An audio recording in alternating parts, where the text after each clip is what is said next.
Well, I'm delighted to be joined in conversation this month by former jump jockey Gary Hutchinson. Gary, how are things?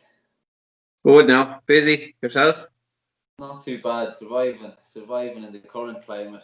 Um, Gary, first of all, tell us a little bit about yourself and how you got into racing. I suppose I was probably surrounded by horses when I was younger. Friends of mine had a couple of runners, and friends of mine had ponies, and I just ended up working in a riding centre for the summer. And then a career guidance teacher actually handed me a leaflet about race. One thing led to another, and I think I was allowed to leave school on the condition that I got in there. That was the only out I could get, so I took it. Okay. And you took it and you progressed from there into getting your license out and race riding from there as a jockey. Yeah, I went through a race and I was with Well for maybe a year or two. And then I went to Ted Walsh's. I was there for a long time. Yeah, Ted was good to me. He took out my license and we progressed. And how did you cope, Gary, with the highs and lows of being a jockey? Ted would keep it pretty grounded. There was no big head there. But no, I mean I enjoyed it. I probably didn't ride a stack of winners, but I rode some good winners.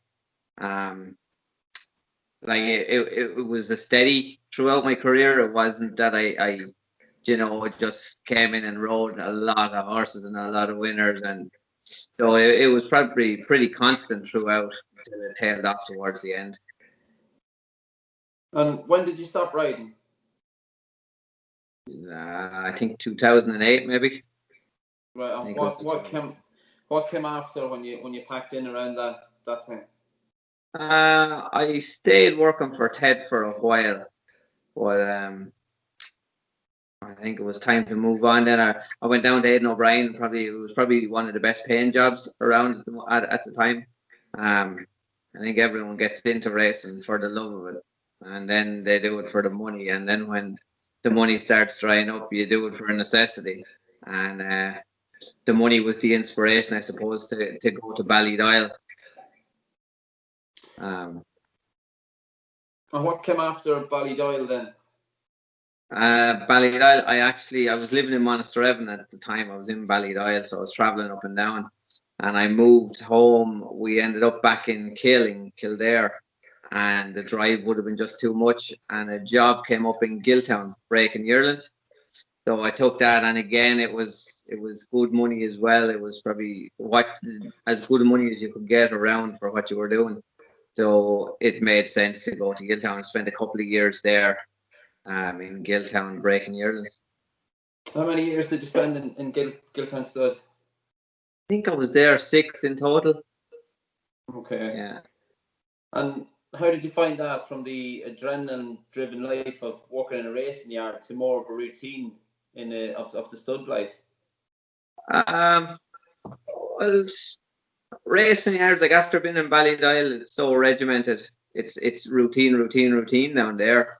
Giltown was actually a little bit more relaxed, but you're dealing with yearlings for 6 months of the year. There's no day is the same. Yeah. In that regard, like it was pretty routine, but at the same time, you know how it is. Yeah, no, exactly. And I suppose moving on to the next step, I suppose you're the perfect example of a former jockey just getting out of the industry completely. And when and why did you decide to get out of the horse industry? Like that, you can't ride horses forever. Nobody does. It's hard on the body.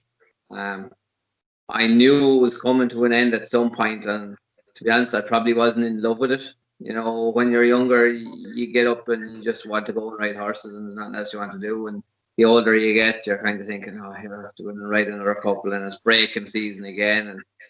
And it was just, I knew it had to come to an end at some point. I could have done it for another couple of years, but again, it would have had to stop it somewhere. And I didn't want to be leading mares in and out of the fields, and all I wanted to do was ride. And when I was finished riding, I didn't see myself staying with horses. So I think I broke my leg a year before I finished up, And I just thought to myself, here, do I really need this when I know it's going to end eventually? So I think I spoke to Helen O'Sullivan just in passing about something, and she invited me in, and we had a chat, and one thing led to another. And how did you cope with the change of getting away from the horse industry? Do you know what? I never look back. And I think it was Helen Walsh had asked me maybe a couple of months afterwards, did I miss it? And I hadn't thought about it. And in that regard, I was happy to be able to say, when you don't have to look back or you're missing it, it means it was definitely time that so I'd no regrets in that sense. But I mean, you have to kind of commit 100% to what you're doing, and when you do, you don't have time to be looking back. Yeah, that's interesting. And you mentioned Helen O'Sullivan. Was there anyone else or any other organisations who were instrumental in your career change? Not so much. I mean, the Irish Jockeys Trust helped me out, both with a bit of guidance and financially that I could make the move. I mean, you go from earning a good living with a family and a mortgage back to being an apprentice at the bottom rung of the ladder, and you're on apprentice wages. So financially, they helped me, but they gave me a lot of support. I mean, I left school when I was probably 14 or 15, not an idea how to work a computer, or, probably not the best educated. So for someone to, you do need a bit of guidance, and they were there for that, which was a major help for me. Yeah, and I suppose times have changed so much since back then. I suppose that was before when you mentioned back to 2008, that was possibly before the iPhone and the smartphone started coming out and so on.